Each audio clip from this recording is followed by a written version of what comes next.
तो सर मैं आज की इस गुफ्तगू में या आज की इस नशिस्त में मैं आपसे इस पूरे एक साल में होने वाले वाकयात से मुतालिक कुछ सवालात करना चाहूंगा। जरूर जरूर, मोस्ट वेलकम। बहुत शुक्रिया कि आपने मुझे इस लायक समझा और मुझे इस काबिल समझा कि मैं इस मौजू पर आपके साथ बैठूं। और मैं अपने आप को माहिर नहीं, तालिब इल्म ही करार देता हूं। और आप तो ये बखूबी वाकिफ हैं कि मैं तालिब इल्म हूं। हाँ, लेकिन बहरहाल तालिब इल्म तो इंसान को महद से लहद तक तालिब इल्म ही रहना चाहिए। लेकिन हमारी नज़र बिल्कुल में जो बिल्कुल। है ना, आप तालिब इल्म से भी हैं और इसके साथ साथ दानिश्वर भी है। अच्छा शहजाद साहब, ये जब हमास जो हमारी गुज़श्ता गुफ्तगू हमने हुई थी ना, जिन दोस्तों ने वो नहीं सुनी, अगर कोई सुनना चाहे तो बहुत पुरमग़ज़ गुफ्तगू है, और उसमें मैंने शहजाद साहब से अपनी रविश से हटकर कुछ मुनाजराना उसलूब भी अख्तियार किया था। वो उसका मकसद महज कुछ अवाम में पाए जाने वाले कुछ नुकात या कुछ बातें थी जिसको मैं सामने लाना चाहता था। तो आज मैं इंशाल्लाह कोशिश करूंगा वो रविश ना इख्तियार करूं। तो शहजाद साहब, ये जो हमला हुआ, हमास ने 7 अक्टूबर को जो इसराइल पर हमला किया, उस पे हमें उस वक्त बहुत हम्म। तफसील से बात नहीं हुई थी ना। हमने फलस्तीन का काज मसला कजिया शुरू से हमने उस पे लिया था। तो वो जो ताज़ा हुआ था उस पर हमने बहुत तफसील से बात नहीं की। तो मैं इसमें ये आपसे समझना चाह रहा हूँ कि इस 7 अक्टूबर के हमले के पीछे मकासद क्या थे हमास के, और वो मकासद क्या हासिल हुए या नहीं हुए। बिल्कुल ठीक। 7 अक्टूबर के हमले से पहले याहिया सिनवार ने अपनी एक तकरीर में दो मकासद बयान किए थे। पहला, उन्होंने ये कहा था, और वो तकरीर ऑन रिकॉर्ड है, कि हमें इसराइल के लिए फलस्तीनी इलाकों पर कब्जा जमाए रखना एक महंगा सौदा बनाना हो। उसकी भारी कीमत इसराइल को अदा करनी चाहिए। ठीक। और दूसरा, हमें इसराइल के सामने ये चॉइस रखनी होगी कि या तो वो एक भारी कीमत अदा करता रहे हमारे इलाकों पर कब्जे की, या ये कि वो हमें हमारी शराइत के मुताबिक आज़ाद करे। ठीक। अब 7 अक्टूबर से लेकर आज की तारीख तक के होने वाले वाकयात पर नजर डालते हैं। सबसे पहले, पिछले एक साल के दौरान मुझे ये बताना जरूरी है, एक साल के दौरान 15,000 दफा ऐसा हुआ है कि इसराइल में सायरन बजाए गए हों, इसराइली शहरी 10-10 मिनट के लिए बंकरों में घुस गए। इसराइल से हार्ट्स अखबार की खबर, जो इसराइल का मुतबर अखबार है, उसके मुताबिक बहुत बड़ी तादाद में इसराइली मुल्क छोड़कर जा रहे हैं। ब्रेन ड्रेन इसराइल में हो रहा है। इसराइल का क्याम दुनिया भर के यहूदियों को बज़ाहिर मुबैना तौर पर इसराइल का क्याम इसलिए अमल में लाया गया था कि दुनिया भर में आबाद यहूदियों के लिए एक महफूज घर बनाया जाए।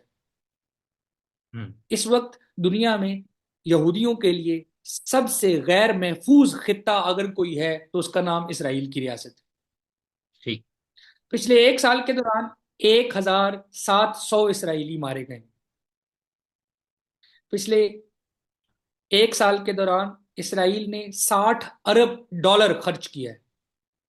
$60 अरब। पिछले एक साल से इसराइल 7 महाजों पर लड़ रहा है। इसराइल 1948 15 मई को कायम हुआ था। हत्ता के अपने कयाम के वक्त भी इसराइल ने ऐसी कोई लड़ाई नहीं लड़ी। पहली दफा है कि इसराइल तवील जंग में उलझ गया है। पहली दफा ऐसा है कि इसराइल आलमी अदालत इंसाफ में, आलमी अदालत जराइम में, यूएन सिक्योरिटी काउंसिल में, यूएन जनरल असेंबली में जिस कदर तनहा है उस कदर वो पहले कभी नहीं था। फिर जो सबसे बड़ा धचका और सबसे बड़ा, क्या कहते हैं उसे, नुकसान हमास ने इसराइल को पहुंचाया, वो ये है कि हमास ने इसराइली शहरों के दिल से वो एहसास तहफ़्फ़ुज़ मिटा दिया जो उन्हें इसराइल में रहते हुए होता था, कि हम कुछ भी कर लेंगे, हम इस मुल्क में महफूज हैं। इस वक्त इसराइल का कोई इलाका ऐसा नहीं है जहां हिजबुल्लाह के रॉकेट हमलावर ना हो। इस वक्त इसराइल का कोई इलाका नहीं है जहां ना पहुंच पाए हैं। इस वक्त यानी हमास जो महज 24 किलोमीटर चौड़े और 10 किलोमीटर लंबे खित्ते में महदूद, जिसको 15 साल से हर तरफ से घेरा हुआ है, ऐसा इलाका, कल भी गजा में 4 इसराइली फौजी मारे गए। अब तक गजा में इसराइली हलाकतों की तादाद 400 के लगभग है। इसका मतलब यह है कि 7 अक्टूबर के बाद 8 अक्टूबर को हमला शुरू हुआ और आज 30 अक्टूबर तक लगभग हर रोज एक इसराइली फौजी हमास के हमलों में गजा में मारा जाता है। सही। फिर क्या नॉर्वे, स्पेन, ग्रीस और अब तो फ्रांस, यूरोप और मगरबी यूरोप के ममालिक से कोई तसव्वुर भी कर सकता था कि वो यकतरफा तौर पर आजाद फलस्तीनी रियासत को तस्लीम करेंगे? 3 यूरोपीय अकवाम ने इस तनाजे के दौरान, जबकि जंग चल रही है और इसराइल इस अमल को दहशतगर्दी का इनाम कहता है, कि जो ममालिक फलस्तीन को इस दौरान तस्लीम कर रहे हैं, इसका मतलब यह है कि वो हमास के 7 अक्टूबर के हमले पर उसको इनाम पेश कर रहे हैं। जनरल असेंबली में इसराइली मंदूब बीसियों दफा मतऊब करार दिए गए हैं, उन पर लान तान किया गया है। नेतन्याहू इस वक्त दुनिया में पराया है, मुजरम करार दिया हुआ है। आईसीजे ने सिफारिश की है कि उन्हें जंगी मुजरम करार दिया जाए, इसराइल के वजीर आजम, वजीर दिफा और चंद जर्नैल। और अभी आजकल जो नॉर्थ गजा में इसराइल कर रहा है, उसके बाद साउथ साउथ अफ्रीका, जनूबी अफ्रीका इसराइल के खिलाफ आलमी अदालत इंसाफ में एक लेकर पहुंचा हुआ है और वो केस जीते हैं। 4 दिन पहले ब्रिक्स का इजलास हुआ है रूसी शहर काजान में, और वहां साउथ अफ्रीका ने और चाइना ने और रूस ने और ईरान ने, इन सब ममालिक ने खुलम खुला इसराइल की मजम्मत की है। और ये मजम्मत आम मजम्मत नहीं है।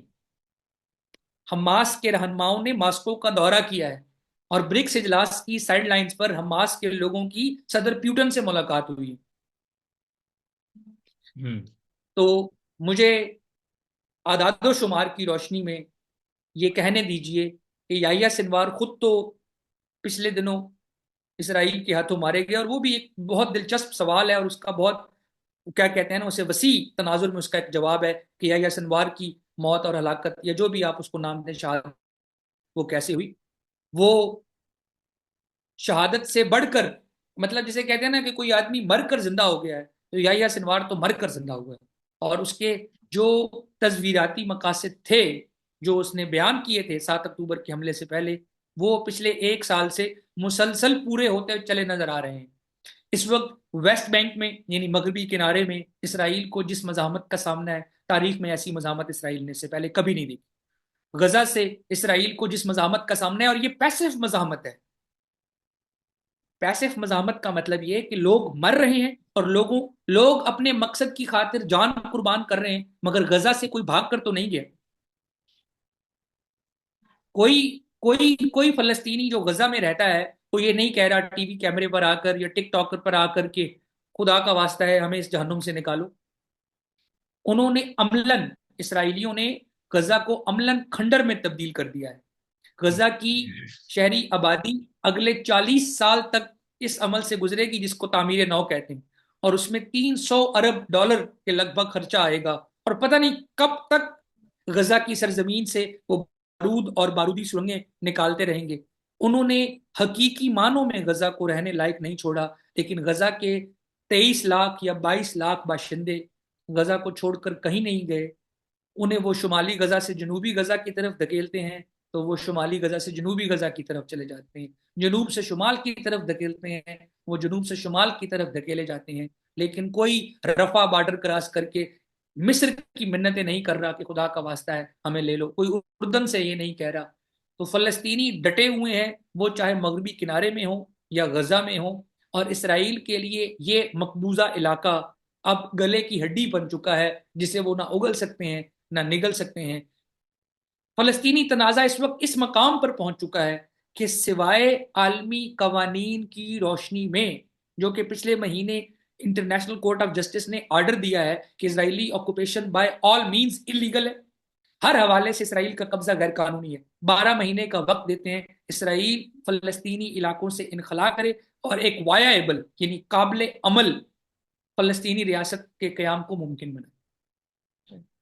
क्या, यानी आलमी कवानीन और आलमी आइन, आलमी कानून कोई वो जिसे कहते हैं ना लाजिमाना, डोमेस्टिक आइन की तरह नहीं होता कि अगर आप खिलाफवर्जी करेंगे तो पुलिस पकड़ के ले जाएगी।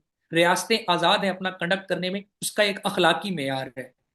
तो इसराइल इससे पहले मीडिया पर कंट्रोल के जरिए अखलाकी तौर पर खुद को विक्टिम करार दिया करता था। आज सारी दुनिया इसराइल को एक ऐसे मुल्क के तौर पर जानती है जो बच्चों का कत्ल करता है।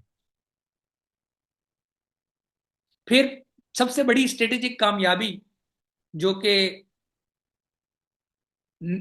वो क्या नेतन्याहू कहा करते थे कि हम फलस्तीनियों के हाथ में से ये वीटो कार्ड खींच लेंगे और छीन लेंगे कि अरब ममालिक हमारे साथ ताल्लुकात इसलिए नहीं करते कि फलस्तीनी तनाजा मौजूद है, हम सऊदी अरब के साथ ताल्लुकात कायम करने जा रहे हैं। ये पिछले साल सितंबर 2023 यूएन जनरल असेंबली में उन्होंने खिताब किया था और एक दुनिया का नक्शा दिखाया था जिसमें गजा और मगरबी किनारा था ही नहीं, यानी फलस्तीनी एक कौम के तौर पर कहीं मौजूद नहीं थे। और उन्होंने कहा मशरिक वस्ता में ये ईवल ममालिक हैं। कौन? शाम, इराक, लबनान, ईरान, यमन। और ये ऐसे ममालिक हैं, उन ममालिक का तस्करा था जिनके इसराइल के साथ सिफारती तल्लुकात हैं या सिफारती तल्लुकात कायम होने जा रहे हैं। तो वो इब्राहिम अकॉर्ड और वो ट्रंप वाली पीस प्लान, वो सब जमीबोस हो गए हैं। अभी 4 दिन पहले, अब आम हो गई है बात कि अटलांटिक ने पब्लिश कर दिया है, मोहम्मद बिन सलमान क्राउन प्रिंस की बात हो रही है स्टेट सेक्रेटरी एंटोनी ब्लिंकन के साथ, तो जिसमें मोहम्मद बिन सलमान कहते हैं कि पर्सनली मुझे फलस्तीनियों की कोई फिक्र नहीं, लेकिन क्या करूं, मेरे मुल्क के लोगों को है। तो इसराइल के साथ सिफारती तल्लुकात पर सऊदी अरब का इस वक्त जो खारजा उमूर का मौकफ है वो ये है कि हम उस वक्त तक इसराइल को तस्लीम नहीं करेंगे जब तक 1967 के सरहदों पर इसराइल वापस नहीं जाता और मशरिकी यरूशलेम को फलस्तीन का दारुल हुकूमत करार नहीं दिया जाता और एक आजाद और सॉवरन फलस्तीनी रियासत कायम नहीं की जाती। अब बताएं कि मशरिक वस्ता में इस वक्त सबसे तनहा कौन है? आलमी सतह पर इस वक्त सबसे तनहा कौन है? सबसे ज्यादा बदनाम कौन है? और खुद इसराइल के अंदर इस जंग के मुखालिफिन की एक बड़ी तादाद है। खुद मगरबी यूरोप की यूनिवर्सिटियों के बच्चे हमें यह बता रहे हैं, खुद अमेरिका के यूनिवर्सिटियों के बच्चे, 21,000 गिरफ्तारियां हैं उन लोगों की जिन लोगों ने यूनिवर्सिटियों में इसराइल के जंग के खिलाफ और इस कॉलोनियलिज्म के खिलाफ एहतजाज किया है, और वो खत्म तो अच्छा। नहीं हुआ। हम्म। तो ये सारी सूरत हाल बताती है कि याहिया सिनवार अपने इस मकसद में तो कामयाब हुआ कि हम इसराइल के लिए फलस्तीनी इलाकों पर कब्जा एक बहुत मुश्किल और महंगा सौदा बना देंगे, वो ऐसा करने में कामयाब हुआ। फिर दूसरा उसका था, हम इसराइल के सामने ऐसी सूरत हाल पैदा कर देंगे कि उनके पास दो ही चॉइसें होंगी, या ये सब बर्दाश्त करें या हमारे साथ बैठे और मुज़ाकरात करें। सही। नेतन्याहू ने क्या कहा था 7 अक्टूबर के हमले के बाद? 4 मकासद। सबसे पहले, हम अपने यरगमालियों को गजा से बजोर ताकत बगैर किसी शराइत के रिहा करवा के लाएंगे। एक आदमी भी ऐसे रिहा नहीं हुआ। हम हमास का गजा से जड़ से खात्मा करेंगे और मेक श्योर करेंगे हमास गजा में दोबारा ना आए। हमास गजा में आज भी मौजूद है, और जिस किसी टाउन कस्बे देहात से इसराइल की फौज क्लीन अप करके, यानी जमीन बराबर करके आगे निकलती है, जैसे ही वो इलाका खाली करते हैं वहां हमास फिर नमूदार हो जाती है। इसका मतलब यह है कि हमास का मतलब है गजा या फलस्तीनी गजा। तो आप हमास को इसी सूरत खत्म कर सकते हैं जब आप गजा की सारी आबादी को मार, ना यरगमाली रिहा हुए, ना हमास का खात्मा हुआ।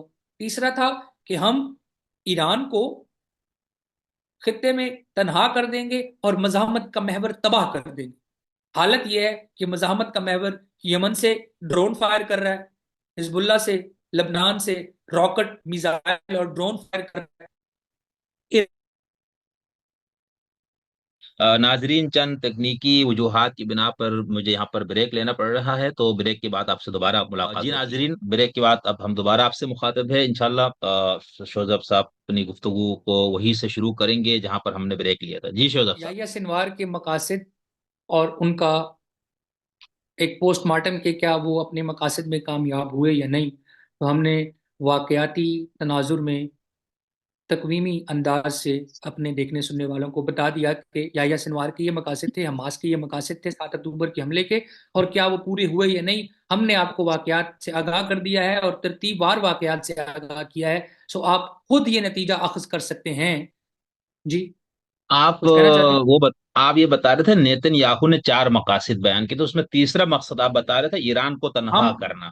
नेतन्याहू के 4 मकासद थे। पहला मकसद ये था कि यरगमालियों की बाहिफाजत वापसी बगैर किसी वो नहीं। शर्त, वो ठीक। नहीं हो सकती। दूसरा उसका मकसद ये था कि गजा से फलस्तीनी मजामत यानी हमास का खात्मा, वो नहीं हो सका। तीसरा उनका एक मकसद ये था, जो कि वो पिछले 30 साल से मुसलसल कहते हैं, ईरान के एटमी प्रोग्राम का मुकम्मल तबाही, मुकम्मल खात्मा। और चौथा चौथा उनका ये मकसद था मशरिक वस्ता में ऐसी वो तब्दीलियां लाना, मशरिक वस्ता के नक्शे को इस तरह से तब्दील कर देना, मशरिक वस्ता की सियासत को इस तरह से तब्दील कर देना कि जिसमें इसराइल की फौजी ताकत और फौजी बर्तरी को कोई मुल्क और कोई गिरोह चैलेंज ना कर सके। पहला, वो तो हमारे सामने ही है कि अभी तक भी मुज़ाकरात ही हो रहे हैं और दूसरी तरफ जंग चल रही है। कोई फरीक अपनी बात से पीछे नहीं हटा। इस बीच में हमास ने 105 के लगभग इसराइली यरगमालियों को रिहा किया था, तो उसके बदले में लगभग 5,000 फलस्तीनी कैदी इसराइल की जेलों से रिहा किए गए। तो वो मुज़ाकरात के जरिए ही जो 100 सवा 100 लोग आज़ाद हुए हुए, उसके अलावा नहीं हुए। ठीक। फलस्तीनी मज़ामत का खात्मा बिल्कुल नहीं नहीं हुआ। हो। हम पहले ही बता ठीक। चुके हैं कि कल भी इसराइली फौजी मारे गए हैं। ईरान का एटमी प्रोग्राम जिस कदर अब खतरनाक है, इस कदर इससे पहले नहीं था। हमें यह समझना चाहिए कि इसराइल के ईरान और अमेरिका और बाकी मगरबी ताकतें और प्लस जर्मनी, इन्होंने 2015 में एक एटमी डील की थी जिसका नाम है JCPOA with Iran, Iran nuclear deal, जिसको हम सब लोग जानते हैं। उसके बदले में ईरान ने, उस डील में ईरान ने इन तमाम ममालिक को, P5+1 जर्मनी, 6 ममालिक को ये यकीन दिलाया था कि हम एटम बम नहीं बना रहे। और जाहिर है इन ममालिक ने यकीन किया था, ईरान ने ऐसी गारंटीज दी थी। उसमें अटोमिक एनर्जी जो एजेंसी है दुनिया भर की, IAEA, वो भी शामिल थी, वो भी एज गारंटर मौजूद थी। और उसके बाद ईरान की न्यूक्लियर साइट्स ओपन हो गई थी, वो इंस्पेक्टर आ जा रहे थे, यूरेनियम अफजूदगी कम कर दी गई थी। उसके बदले में ईरान के लिए फाइनेंशियल ईज, तिजारत करने की आज़ादियां और आसानियां पैदा की गई थी। ये डील ओबामा के ज़माने में हुई थी, सदर हसन रूहानी ईरान के थे। ट्रंप आए और इस डील को ख़त्म कर दिया। ईरान उस मुआहदे से निकल गया जिन पर ईरान खुद रजामंद था। और फिर ईरान ने 2020-21 में यह बयान दिया था कि अगर कभी ईरान की रियासत की सालमियत पर खतरा हुआ तो ईरान अपनी न्यूक्लियर पॉलिसी को तब्दील कर सकता है। ईरान की न्यूक्लियर पॉलिसी ये थी कि चूंकि एटमी हथियार या एटम का बम मारने वालों के दरमियान तखसीस या तशखीस नहीं करता और उसका निशाना इंसान, हैवान, चरिंद परिंद, बच्चे, बूढ़े, सिविलियन सब होते हैं। लिहाजा इस्लाम की तालीमात के मुताबिक ऐसे किसी हथियार की तैयारी, मौजूदगी और इस्तेमाल हराम है शरन। अब ईरान ये कहता है कि अगर किसी दुश्मन ने ईरान की रियासत की सालमियत पर हमला किया, यानी ईरान की रियासत के वजूद पर हमला किया, तो हम अपनी न्यूक्लियर पॉलिसी तब्दील कर सकते हैं। ये पिछले महीने नेतन्याहू ने ईरानियों से खिताब किया है 7 मिनट, जिसमें नेतन्याहू ने ईरानियों से यह वादा किया है कि वो बहुत जल्द आजाद हो जाएंगे। ये ये ये धमकी है ईरान की हुकूमत को। और नेतन्याहू ये बारहा, यानी ईरान को सफ़े हस्ती से मिटा देने की बात ईरान के इसराइल में मौजूद तमाम दुश्मन करते हैं। इस वक्त लिकूद पार्टी, जो नेतन्याहू की पार्टी है, वो क्या उसकी कैबिना में शामिल 2 लोग, स्मोटरिच और इतमार बिन गवीर, जो उनके वजीर खजाना और वजीर दाखिला हैं, वो मुसलसल ईरान को धमकियां दे रहे हैं। अभी उन्होंने परसों गजा रीसेटलमेंट कॉन्फ्रेंस की है, जिसके मुताबिक ये फैसला, वो किसी जमाने में पता नहीं मुझे कहना चाहिए, कई लोग हमारे पाकिस्तान मतलब पंजाब में और इस्लामाबाद में इश्तिहार लगे होते थे, गवादर में जमीन खरीदी है। तो अब इसराइल में इश्तिहार लगे हुए हैं, गजा में जमीन खरीदिए। अच्छा। तो लेकिन शोएब साहब, ये ईरान धमकियां ना तो ईरान, कमजोर हुआ, ना ईरान की। ठीक, मैं कह रहा था यही धमकियां इसराइल को सफा हस्ती से मिटा देंगे, इसराइल को खत्म कर देंगे। मैं कह रहा था ये धमकियां तो ईरान भी तो दे रहा है ना, तो वो तो धमकियों की बात तक तो ठीक है, ईरान, बस इसराइल भी दे रहा है, वो भी दे रहा है, इसमें क्या है? आप आप इसका ऑब्जेक्टिविटी से जायजा लें, मारूजी अंदाज में जायजा लें। ईरानी कि रियासत, ईरानी इंटेलेक्चुअल्स और वो लोग जो ईरान की नुमाइंदगी करते हैं, उन्होंने ये कभी नहीं कहा कि हम इसराइल को सफा हस्ती से मिटाएंगे। वो ये इमाम कहते हैं कि हम खामनाई के इसराइल अपने की बयानात नस्ल है भाई। परस्त रियासत का खात्मा करेंगे, हम इसराइल की सेहूनी रियासत का खात्मा कर देंगे हाँ तो दुनिया से। यही है ना। के तो भाई इसराइल भी यही कह रहा है ना कि जो ईरानी सिस्टम इस वक्त जो मुल्लायत ने सब ईरानियों को यरगमाल बनाया, हम सेहूनियत उससे का निजात दे देंगे। वो इधर की मुल्लायत को हाँ, खत्म करने की बात कर रही है, वहां की सेहूनियत को खत्म करने की, तो वो दोनों खत्म अपने करने की एक बात। दूसरे के आइए सिस्टम आइए को आइए खत्म कर। आइए देखते हैं कि इस वक्त दुनिया में सबसे ज्यादा खतरा किस नजरिए को है। ना मैं सेहूनियत का कायल हूं, ना मैं विलायत फकीह का कायल हूं, ये आप बखूबी जानते हैं। जी। हम तालिब इल्म हैं और हमारा काम है पढ़ना, और पढ़कर लोगों को बताना, और अहले इल्म से पूछना। मैं अपने मुशाहिदे और अपने मुताले के सबब ये कहने में हक बजानिब समझता हूं अपने आप को कि सहूनियत इस वक्त दुनिया में नाजीइज्म के बराबर एक सियासी तस्वुर समझा जाता है। आप दुनिया के अहले इल्म लोगों से पूछें जो यूनिवर्सिटियों में बैठे हैं, वो यूनिवर्सिटियां चाहे अमेरिका में हैं, चाहे यूरोप में हैं, चाहे और कहीं, सहूनियत दुनिया में नाजियों के बराबर समझी जाती है। नेतन्याहू को लोग उसी तरह समझते हैं जिस तरह लोग हिटलर को समझते थे।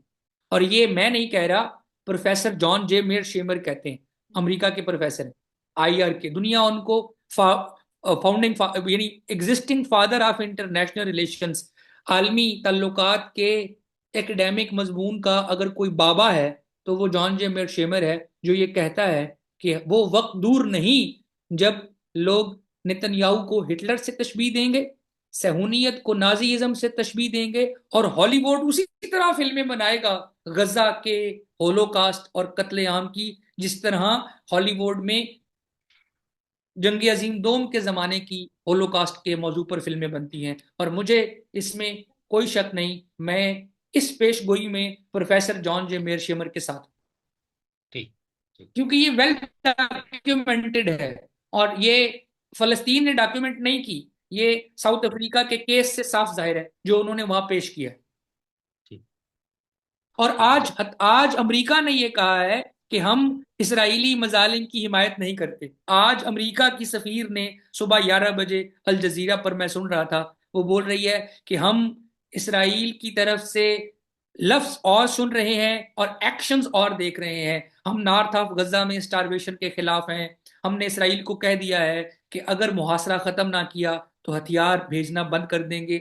आज बरतानिया की काबीना के एक मेंबर ने बरतानवी हुकूमत से कहा है, उनरा, UNRWA, जो अकवाम मुतहदा की एजेंसी ऑफ रिलीफ बराए फलस्तीनी मुहाजरीन है, आज इसराइल ने उसको दहशतगर्द तंजीम करार दिया है। यूनाइटेड नेशंस के इदारे को इसराइल ने दहशतगर्द करार दिया है। यह इदारा उर्दन, शाम, मगरबी किनारे, गजा में फलस्तीनियों की जिंदगियां बेहतर बनाने के लिए 1949 में कायम किया गया था। उन फलस्तीनियों की जिंदगियां बेहतर बनाने के लिए जिन 7.5 लाख फलस्तीनियों को इसराइली रियासत के क्याम के वक्त जबरदस्ती उनके घरों से निकाल दिया गया। तो यहां समझने की बात यह है कि इसराइल अक़वाम, और ये नहीं, इसराइल के वजीर खारजा ने अक़वाम मुत्तहिदा के सेक्रेटरी जनरल को परसोना नॉन ग्राटा करार दिया, नापसंदीदा शख्स। इसराइल ने बैन किया है इंतोनियो गुतेरेस को कि वो इसराइल का सफर नहीं कर सकते। मतलब इसराइल इस वक्त पूरी दुनिया से सिफारती सतह पर जंग कर रहा है। और आज अमरीकी अवाम की जो एक किस्म से पुरजोर तहरीक है, उसके सामने अमरीकी इंतजामिया हथियार डाल देती है, तो इसराइल, वो जैसे किसी जमाने में इमाम खुमैनी ने कहा था कि वो मकड़ी के जाले से ज्यादा मजबूत नहीं, इसराइल, मतलब इसराइल के अंदर 30 लाख अरब आबादी रहती है। और 4 दिन पहले एक आदमी ने ट्रक लेकर वो फौजी म्यूजियम पर चढ़ दौड़ा, 20 लोग जख्मी हुए, 4 लोग मारे गए। उससे 2 दिन पहले उर्दन से 3 लड़के घुस गए इसराइल के अंदर, 4 लोगों को मारकर मारे गए। हर रोज फलस्तीनी इसराइली शहरी, वो जो सेकंड क्लास सिटीजन रहते हैं फलस्तीन के, अरब पुराने इसराइल के अंदर, अब वो हथियार उठा उठा कर इसराइल के लोगों पर, यहूदियों पर या ज़ायनिस्टों पर या इसराइली समाज पर हमलावर हो रहे हैं। तो इन लोगों का तो ईरान से कोई ताल्लुक नहीं, ना ये ईरान से पैसे लेती है, ना ये ईरान से तरबियत लेते हैं। आप ये इल्जाम हमास पर तो लगा सकते हैं, लेकिन वो जिसका कोई मुजरिमाना रिकॉर्ड नहीं था, जो किसी दुकान चला रहा था या कोई नान की दुकान चला रहा था, वो एकदम एक दिन सुबह उठा, अपनी गाड़ी ली, बजाय दुकान पर जाने के वो बाजार में चढ़ दौड़ा, लोगों पर गाड़ी चढ़ा दी, 4 लोग मारे, 6 लोग मारे, और फिर पुलिस की गोली से मारा गया। इस चीज का इसराइल कैसे मुकाबला कर सकता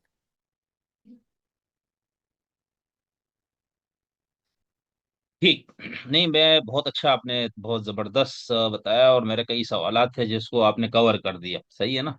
यानी आपने जो इतनी तफसील से सब कुछ एक एक नुक्ते के साथ जो चीजें समझाई है, तो उसमें मेरे जैसे मैं ये पूछना चाह रहा था कि आलमी बरादरी ने इस पूरे एक साल में क्या उनका किरदार रहा, उस पर आपने काफी कुछ बातें बता दी कि किस तरह से इसराइल को जो है ना वो एक सिफारती तन्हाई का वो शिकार हुआ, और आलमी तौर पर उस पर दबाव, यहाँ तक कि आपने अभी बताया कि आज अमेरिका के वजीर खारजा वगैरह ने भी ये बयान दे दिया।